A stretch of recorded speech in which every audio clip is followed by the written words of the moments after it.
Assalomu alaykum hurmatli do'stlar. Mana kamenli pechimizni davom ettiramiz endi. Kamenli pechimizga mana xuddi mana shu ko'rgan layndagi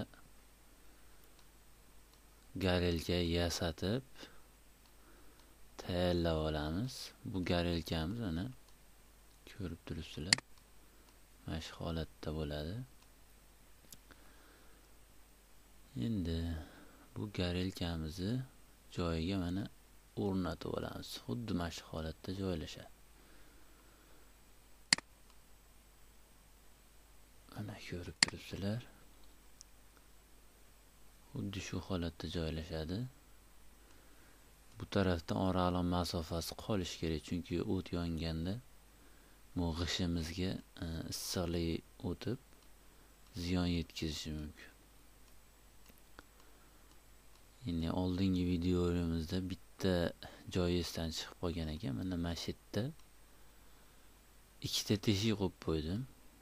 Bu teshiklar ichkaridagi dimoxod vazifasini bajaradi, chunki pastki sovuq havoni tortib ichkaridan tepaga chiqarib yuboradi. Shu dimoxod bo'lmasa gazimiz yonmay qolishi mumkin. Yaxshi yonish effekti kam bo'ladi. Xuddi shunaqa qilib sizlar ham teshik qoldirib ketasizlar. Ixtiyoriy xohlaganlar o'zi yoqsa yumaloq yoki to'rtburchak qilib ketishi ham mumkin.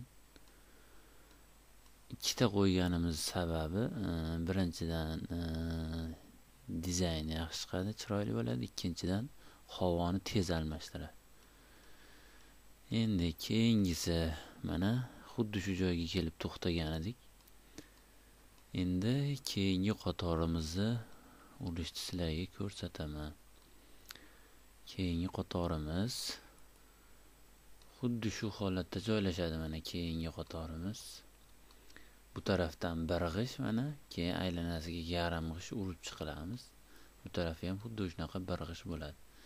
Endi xuddi shu holatda bir xilda ko'taramiz. 7 qator xuddi shu holatda tepaga qarab ko'tarib chiqamiz. Mana 7 qator ko'tarib oldik. Xuddi shu holatda. 1 2 3 4 5 6 7 qator. E'tibor qaratinglar, chok bosishi kerak bu joylarimiz. Chok bosmasa bo'lmaydi. Chokini bostirgan holatda 7 qator urib olamiz. Endi xuddi mana shu holatiga bu joyga endi ugonlik qo'yamiz.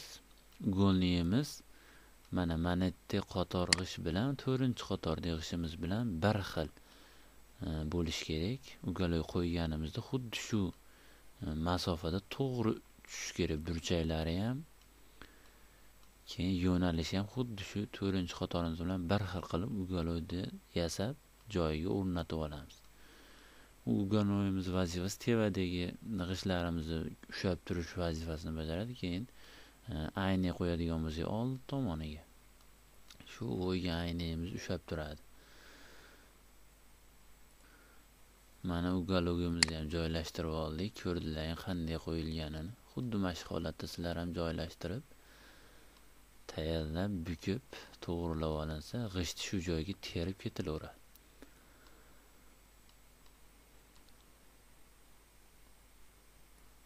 Endi ugonlikdan keyin mana keyingi qator g'ishimizni joylashtiramiz batga. Keyingi qator g'ishimiz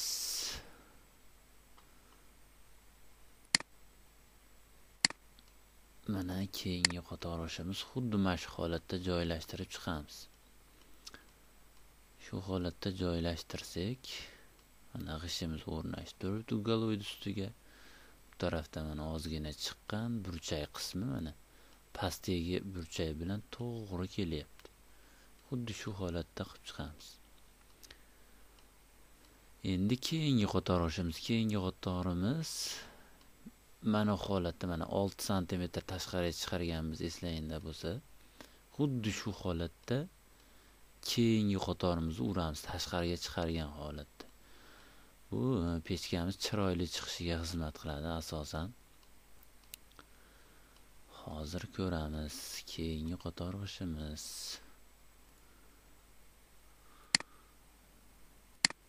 Mana keyingi qator g'ishimiz ham ko'rib turasizlar, mana tashqariga 6 sm chiqarilgan. Xuddi shu holatda sizlar ham ponni to'ldirib olasizlar. To'ldirib olgandan keyin e'tibor beringlar, mana bu burchakda teshik qoldirib ketganman. Bu o'sha bu pechkani ichidagi issiq havoni yo gaz islarini tevaga chiqarib yuborish vazifasini bajaradi. Imkon bo'lsa bu teshikni ham ikkita qilib qo'ygan, maqsadga muvofiq. Men endi bitta qo'yib qo'ydim hozircha. Moch chekkasidan ham mana bir tarafida, xuddi shu burchakda qanday joylashgan bo'lsa, bu tarafda ham bitta qo'yish mumkin. U o'zlaringning xohishlaringga bog'liq. Agar betga ham yana bitta qo'yiladigan bo'lsa, havo sirkulyatsiya aylanishi juda ham tez bo'ladi. Agar bitta qo'yiladigan bo'lsa, ozgina sekinroq bo'ladi. Havo issiqlik tez tevaga chiqib ketmaydi. Agar bitta qo'yadigan bo'lsa, ikkita qo'yadigan bo'lsa, ehtiyot shart gazimiz o'chib qolgan paytda buni ichidagi gazni bemalol tevaga tortib chiqarib yuboradi. Chunki ikkita qo'yilgan, havo aylanishi tez bo'ladi va tepaga gaz isini tez tortib yuboradi. Portlash ehtimoli ancha kam bo'ladi bittalikka nisbatan.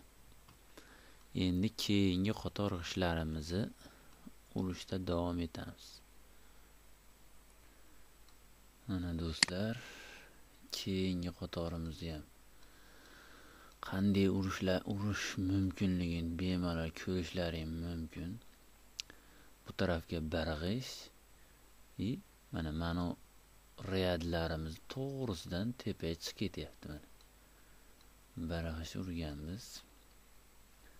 Faqat g'ishni rebro holatda ko'ndalangiga urdik. Chunki bu yerdan havo, issiq havo aylanib yurish kerak. Aylanganda xonamiz isitish jarayoni shu issiqlik xonani ichida qolib ketadi. Xonani isitadi. Shu yerda aylanib mana bu tarafga chiqadi. Mana bu e'tibor bergan bo'lsalar, mana yerda teshigimiz bordi.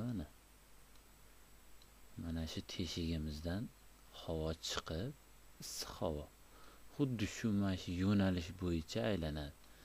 Bu oralarni yaxshilab rastvor bilan to'ldirish eslangdan chiqmasin. Men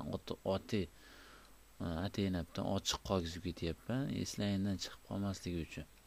Shu joylarga nimaga ochiq qoldi degan savolga rastvor to'ldirilishi kerak degan fikr sizlarda uyg'onsa yaxshi bo'ladi. Xuddi shu holatda mana havo shunday aylanib keladi bu tarafga. Bu tarafga kelgandan keyin mana bu tarafdan o'sha bir g'ish urilgan, rebro qo'yilgan, o'rtada mana 12 sm joyimiz qolgan. Ya'ni bir g'ish urganingizda ikki yoni rebro, o'rtada ochiqlik joy qolyapti. Endi keyingi qatorimizni mana bu yo'nalishda mana bekitamiz. Tekis urib chiqildi. Mana ko'rib turibsizlar. Bu taraflari chok bosgan, mana chok bosib ketyapti. Keyin mana bu taraf ham xuddi shu holatda, faqat mana ko'rib turibsizlar. Yaxshilab shu joylarga e'tibor beringlar. Ko'pchilik bu joyni bilmaydi albatta. Mana dimoxodimiz aylanib shu yerdan chiqib ketishi uchun yana teshik qo'yib ketyapman. Teshik qo'yib ketamiz. Teshik qo'ymasak bo'lmaydi. Chunki havo, agar biz dimoxodni qancha kam qilsak, xonamiz shuncha sekin isiydi. Agar shunaqa qilib dimoxodni qanchalik uzun qilib, chiroyli qilib joylashtirsak, ozgina gaz bilan yaxshi isitishimiz mumkin bo'ladi xonamiz. Endi keyingi qatorimiz, mana ko'rib turibsizlar, keyingi qatorimiz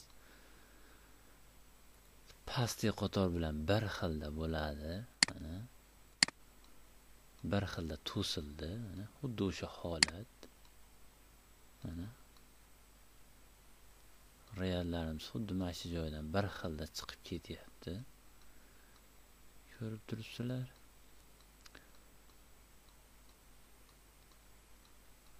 xuddi mana shu holatda yana joylashtiramiz. Chok bosish kerak. Mana burchaklar ko'rib turibsizlar, chok bosib ketyapti. Endi keyingi qatorimiz, endi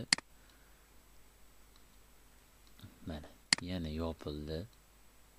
Havomiz bu tarafda mana keldi-da, bunday kelib, bitta demaxodchamizdan chiqdi tepaga. Chiqib yana orqaga qaytadi. Orqaga qaytib manetdan chiqadi.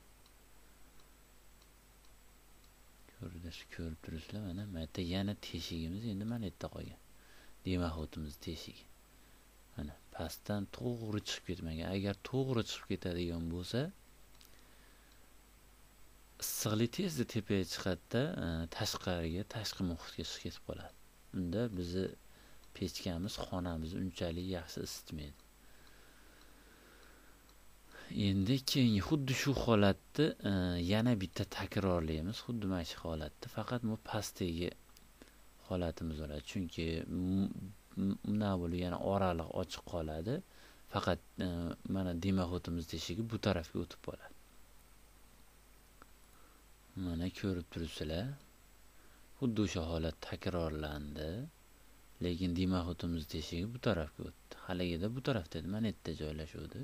Endi bu tarafga o'tdi. Endi biz maytda ko'rganidek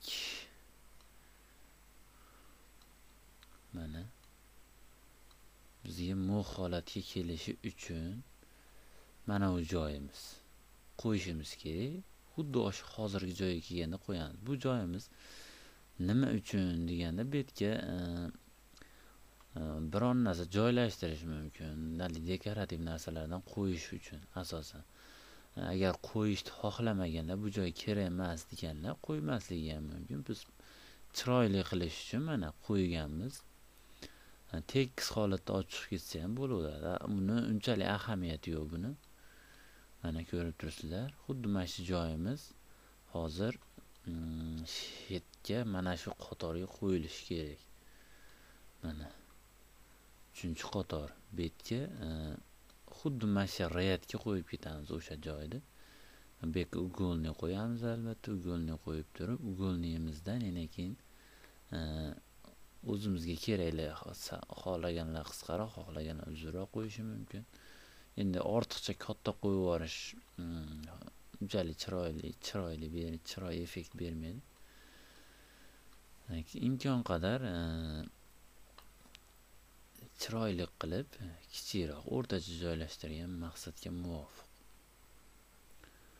Mana ugolnimizni qo'yib oldik. Mana shu holatga keltirib, xuddi shunday joylashtirishlar ham mumkin bo'ladi. Bu tarafdan 3 ta g'ish, 1,5 ta g'ish, bu tarafdan ham 1,5 ta g'ish joyga mana masofasini qo'yib joylashtirib oldik. Endi bunga g'ish qo'yib chiqamiz. G'ishni joylashtiramiz xuddi shu joyga. Mana hurmatli do'stlar, g'ishimizni ham joylashtirib oldik ugolnidan keyin. G'ishimizni joylashtirib oldik. Endi xuddi shu joyda endi videomizni yana to'xtatishga majburmiz. Keyingi videolarimizda Xudo xolasa pechkamiz bitadi. Bitgan qismigacha olib ko'rsatishga harakat qilamiz. Hammalaringga rahmat. Yana bir bor imkon qadar shu holatda mana qilsalaring tobora chiroylilashib boryapti pechkamiz. Mana shu holatga olib kelib, qurish jarayonida ham shu videolardan foydalanib, bemalol foydalansalar, qurib bitkazsalar bo'ladi. Hamma jarayonini ko'rsatib ketaman imkon qadar. Hammalaringga rahmat. Agar kanalimizga obuna bo'lmagan bo'lsalaring, obuna bo'lib qo'yishlaringizni so'rab qolamiz. Rahmat, sog' bo'linglar, salomat bo'linglar.